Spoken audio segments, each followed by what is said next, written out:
Bonjour, vous m'avez demandé des conseils de posture de yoga pour soulager, pour aider quand on est atteint du SED comme moi. Le SED, c'est le syndrome Ehlers dans l'os qui affecte le tissu conjonctif, le collagène du corps.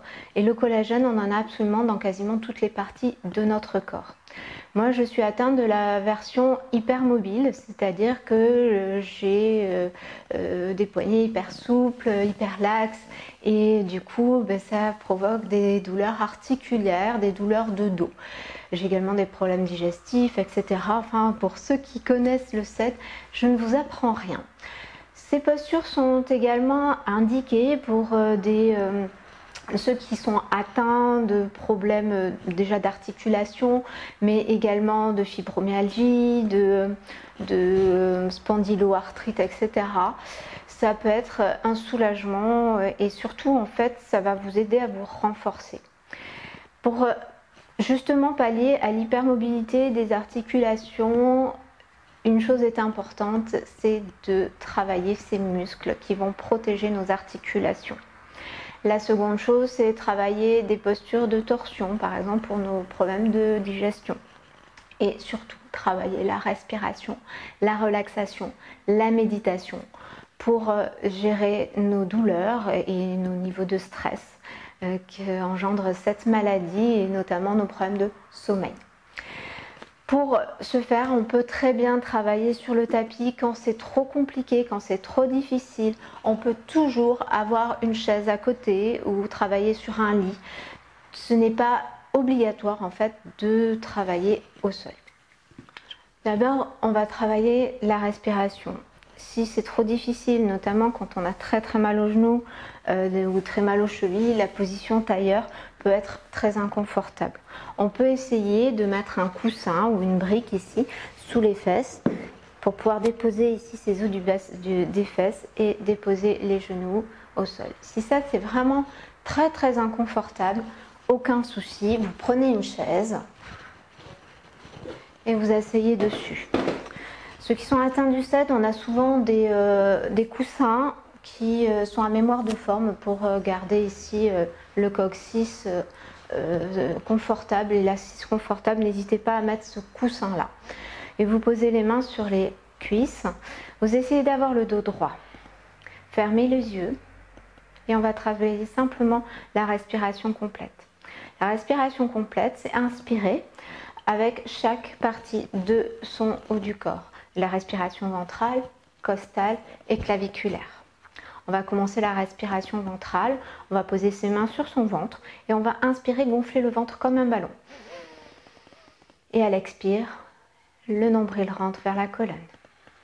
Et à nouveau on inspire, on gonfle le ventre. Expire, on ramène le nombril à la colonne. Encore une fois, on inspire. Et expirez, relâchez. Vous allez maintenant diriger vos mains sur vos côtes flottantes, sous votre poitrine.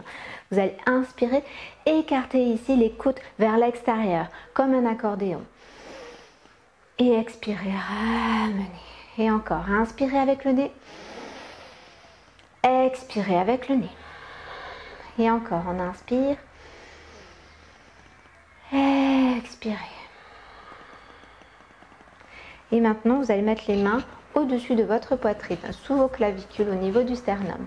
Et à l'inspire, on va gonfler les poumons, soulever les mains et expirer, relâcher. Encore, on inspire, on prend une grande inspiration. Expirez, relâcher. Et une dernière fois, inspirez. Et expirez, relâcher.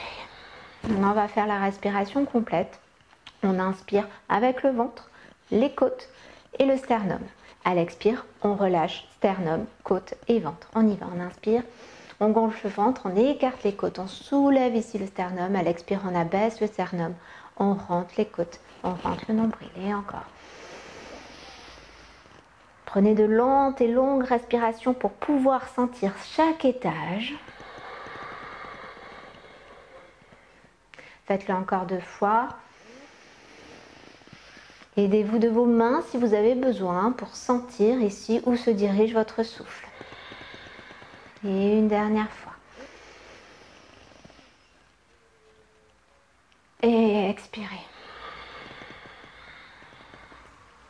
Cette respiration, vous pouvez la pratiquer dès que vous pouvez, le matin au réveil. Ça va vous permettre d'allonger vos respirations, d'allonger votre souffle, d'être plus centré. C'est également un moyen de relâchement, de méditation, de pouvoir se concentrer sur son souffle. Donc je disais tout à l'heure, pour pouvoir vraiment répondre à nos besoins, il faut fortifier son corps. Alors bien sûr, on va toujours faire très attention de ne pas aller trop en hyper extension au niveau de nos articulations, parce que justement on sait qu'on peut aller très très loin. Justement là non, on ne veut pas aller très loin, et pour ça on va devoir travailler nos muscles autour de nos articulations pour les renforcer et ainsi protéger ces articulations. Donc plusieurs postures pour ça, et notamment des postures de gainage comme la planche, comme des postures comme le guerrier qui vont renforcer les jambes. Posture de la planche, donc forcément là on va devoir utiliser nos articulations des poignets et des mains. Si ce n'est pas faisable, je vous montrerai quelque chose pour renforcer la sangle abdominale avec la chaise. Pour les planches au sol, très important, déjà on va travailler nos articulations des poignets quand c'est trop douloureux.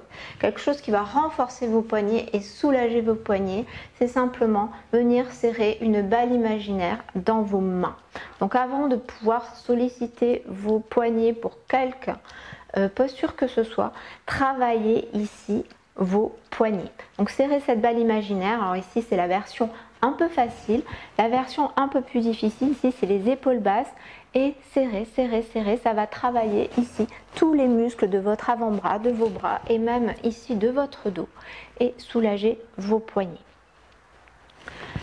Vous pouvez secouer vos poignets, faire attention toujours, parce que souvent dans les cours de yoga on nous demande d'étirer beaucoup nos articulations.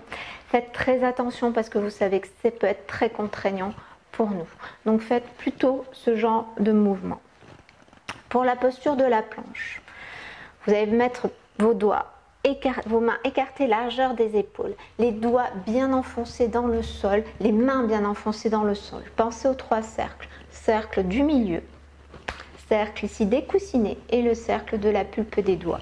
Vous écartez bien vos mains, vous enracinez, vous essayez de scotcher ici vos mains dans le sol de façon à ne plus pouvoir passer votre index par exemple entre votre index et votre pouce ici. Vraiment, hop, enracinez. Vous agrippez le sol. Vous venez tendre vos bras, vos jambes derrière. Les pieds largeur du bassin.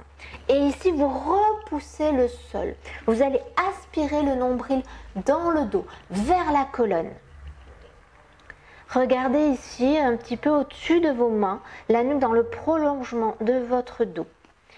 Repoussez le sol. Attention de ne pas amener ici le sternum vers l'avant. Repoussez, rentrez le ventre, serrez vos fessiers. Et vous restez sur plusieurs respirations. Des respirations longues et complètes. Respirez et surtout engagez votre périnée. Engagez ici le centre, tout votre dos. Si c'est beaucoup trop difficile, il y a une autre chose que l'on peut faire, c'est la planche sur les avant-bras. Vous mettez vos 2 mains l'une contre l'autre, vous entrecroisez vos doigts si vous n'avez pas de problème au niveau articulation de vos doigts. Vous enracinez vos avant-bras, vos coudes, et on fait exactement la même chose. On amène ses pieds derrière, on repousse le sol avec ses épaules, on rentre le centre, on rentre le ventre, le nombril dans le dos, on serre un peu ses fessiers, on regarde ses mains ici, on allonge sa colonne et on reste autant que possible. Ceci va réussir à vous renforcer ici au niveau de la sangle abdominale. C'est juste une petite posture pour vous aider. Il y a plusieurs variations de la planche. On les verra, je ferai d'autres vidéos par rapport à ça. Si la posture ici de la planche est supportable, vous pouvez également venir en chien tête en bas. Chien tête en bas, vous ramenez ici, vous retroussez vos pieds et vous amenez le sacrum, le coccyx vers le haut. Vous relâchez la tête, vous poussez dans les mains. Poussez, poussez dans les mains, pliez vos genoux pour avoir ici le dos droit. Attention aux épaules, je sais que ça peut être très contraignant. N'allez pas au-delà de ce que vous pouvez faire. Sentez la douleur qui va vous faire du bien et la douleur qui fait du mal. Poussez bien le coccyx vers le ciel. Poussez dans vos mains. Ici, amenez les biceps vers le ciel. Relâchez bien la tête. Si vous avez votre dos droit, vous pouvez peut-être tenter de tendre les jambes et d'amener les talons au sol. Mais ce n'est pas obligatoire. Au contraire, si votre dos n'est pas droit, pliez les genoux. Ceci est la posture du chien tête en bas qui va aider à étirer tout votre dos et l'arrière de vos jambes, l'arrière en fait de tout votre corps. Très intéressant pour nous qui avons beaucoup de problèmes de dos. On peut voir maintenant ici un travail au niveau de la chaise pour engager ici le centre. Pour engager le centre, vous asseyez sur votre chaise. Aussi, on va du coup ne pas solliciter les articulations des poignets. Pour engager le centre, on va pouvoir travailler avec les deux pieds surélevés ici et on va tendre une jambe, pied flex, la pointe de pied vers nous, toujours le dos droit, sommet du crâne vers le ciel. Les mains où vous voulez, soit relâchées, soit sur les cuisses et vous redescendez. Et l'autre jambe. Et vous redescendez. Aspirez le nombril, engagez le périnée. Ici, vous travaillez également les cuisses, mais également le centre. Pour aller un petit peu plus loin, agrippez ici votre chaise de part et d'autre. Et vous allez lever le genou vers vous. Et vous redescendez. Et à nouveau, toujours le dos droit, nombril rentré. Et si on peut, on fait les deux. On remonte, dos droit. Et on descend. À nouveau, dos droit. Et on descend. Faites-le autant que vous voulez. Ça va aider à travailler votre sangle abdominale pour protéger ici votre dos. Mais également travailler la sangle abdominale, ça aide également à la digestion. Voici des postures donc de gainage assez simples. On va voir maintenant la posture du guerrier 1 et du guerrier 2 pour ceux qui peuvent se mettre debout. On sait très bien que dans notre maladie, il y a également un problème d'équilibre. Donc faites très attention, si vous voyez que vous n'avez pas d'équilibre, essayez de toujours avoir une chaise à côté de vous. On peut même travailler avec la chaise, je vous montrerai la posture avec la chaise après. Posture du guerrier, vous mettez à l'avant du tapis, vous allez amener votre pied gauche derrière. Vous ferez la même chose à droite. Vous pliez votre jambe ici à 45 degrés, à 90 degrés devant. Essayez d'avoir les hanches de face. Si vous êtes en guerrier et que vous avez votre hanche qui part vers l'arrière, vous n'avez pas les bénéfices de la posture. Donc ce qui est important, souvent en ashtanga ou même dans d'autres écoles, on nous dit toujours d'aligner nos deux talons ou d'aligner notre talon avec l'intérieur ici, la plante de notre pied arrière. Nous, non. Ou même les personnes qui ne peuvent pas, qui n'ont pas une mobilité, etc. Pour avoir ici les hanches de face, il vaudra mieux décaler ses pieds. Donc la posture correcte, c'est celle-ci. Par contre, si on n'a pas des hanches qui se ferment, qui sont carrées, décalez votre pied gauche vers le gauche, votre jambe droite vers la droite, largeur des hanches pour ainsi avoir les hanches droites. Engagez bien votre fessier gauche, pliez bien votre genou. Ici, vous avez le poids qui est réparti entre l'avant et l'arrière. Si ce n'est pas le cas, attention, on limite, pliez votre jambe arrière pour essayer vraiment d'équilibrer ce poids. Et levez les bras vers le ciel. Veillez vraiment toujours à avoir ici les hanches bien carrées. Épaules basses, rentrez le nombril. Rentrez les côtes et surtout aspirez vos organes vers le haut et vers l'intérieur. Activez votre centre, votre périnée. Ici, c'est très engageant ici avec votre cuisse. Attention, on a souvent mal aux articulations des chevilles. Donc, voyez le degré où il faut mettre votre pied. Normalement, c'est 45. Des fois, il faut sentir ce qui est bon pour vous. Donc ça, c'est la version au sol. La version ici avec la chaise, ça va être exactement la même chose, sauf que vous allez essayer de ne pas mettre les bras vers le ciel et ça va vous aider à avoir la stabilité. La même chose, la jambe ici à 90 degrés, à l'arrière on fait attention, on plie son genou arrière si c'est nécessaire, on décale ses pieds si on n'a pas les hanches de face et on a la chaise juste devant pour protéger ici, pour éviter de perdre l'équilibre. Ici ça va travailler énormément la cuisse, énormément les jambes, le dos, vu que le sommet du crâne est vers le ciel et qu'on étire toujours la colonne. Très engageant. Guerrier 1. Le guerrier 2.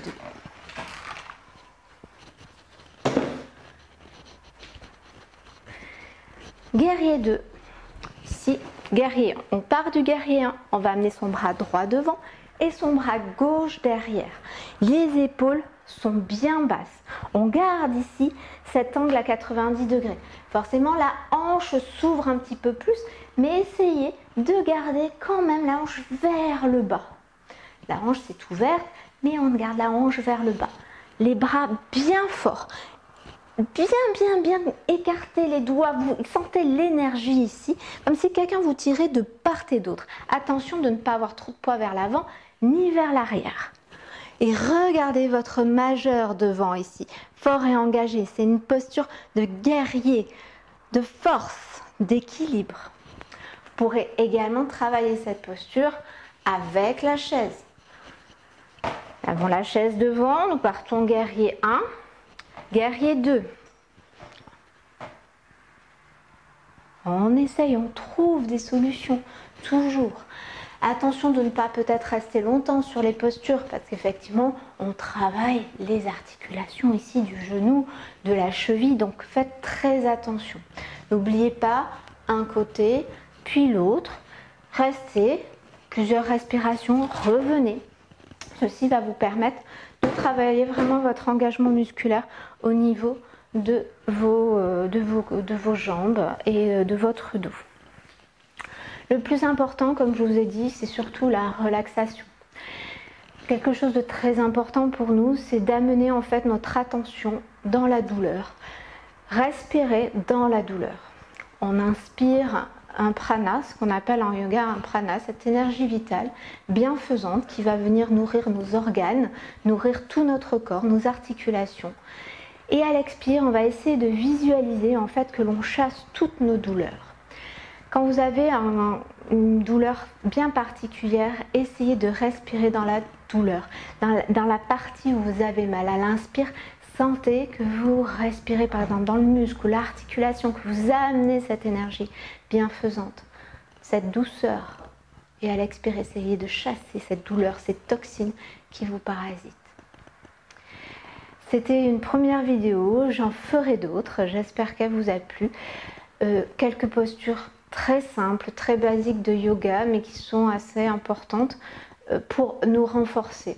Je ne parlerai pas certainement de yin yoga, parce que pour nous le yin yoga n'est pas très bénéfique, parce qu'on va solliciter énormément nos articulations, on va les étirer et ce n'est pas vraiment très recommandé pour les personnes atteintes du SED.